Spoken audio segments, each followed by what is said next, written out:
40 years in the field. I ran a lot of calls where people had water in their basement. The number one cause was the pop-up emitter. The pop-up emitters that are small, the grass grows over them in a minute. Now you can't daylight the water. What happens is the water fills the trough on the gutter. It cascades over the gutter trough. It pours right next to the foundation of the house, flooding your basement or crawl space.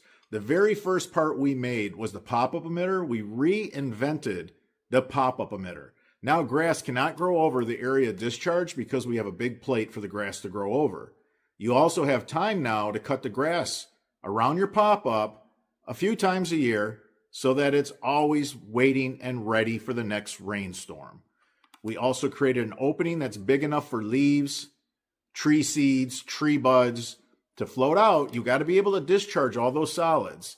The traditional pop-ups with a bar through the middle of the opening so they can put a spring-loaded lid on that bar, it's a failed experiment.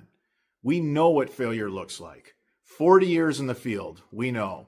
Here's a video highlighting why we went ahead and made this pop-up emitter. 9 times out of 10, a wet basement is because the grass grew over one of these tiny pop-ups, or they clogged because leaves could not get through because of this bar that goes across the opening. It's a terrible design, and we have something better. We have the answer. We went ahead and manufactured our own pop-up.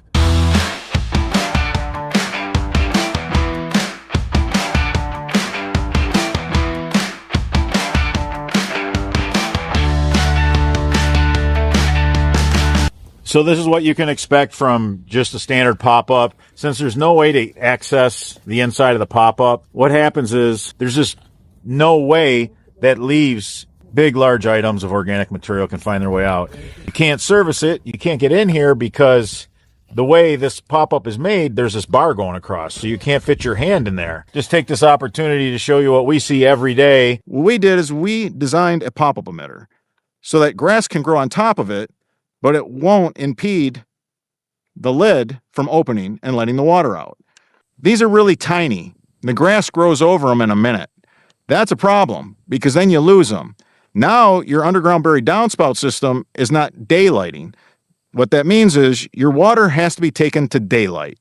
You can't lose your water underground. I want you guys to know that this pop-up, whether you use it in a pop-up or if you take the top off of it, because it has a clip that you can remove and then just remove the top, and then you can put any manufacturer who has a 4-inch drain plug, they fit right in the center. So this is a very unique piece, indestructible. It cannot be broken. Trust me, we put it through its paces. It's overbuilt. You want to build it here in the United States of America. You don't want to take it to China. Yes, you could save money if you build it in China. But what happens if you build it in China? The durability, the longevity, all of it goes out the window. Most people don't realize that there's 3 stages to this pop-up. Stage 1, the water runs underneath the lid to some holes that are at the hinge point, allowing the water to run underneath the turf restrictor plate and act as a soak away. You can see the cutaways on the underneath side of the lid. This is stage 1. This is a light rain, a mist. Now stage 3, we know what stage 3 is. That's wide open, baby. But what is stage 2? I'm going to show you stage 2. The water comes up around the hinge and it goes around the entire rim. This cleans the pop-up emitter. You can see by the fluid dynamics how this works really well.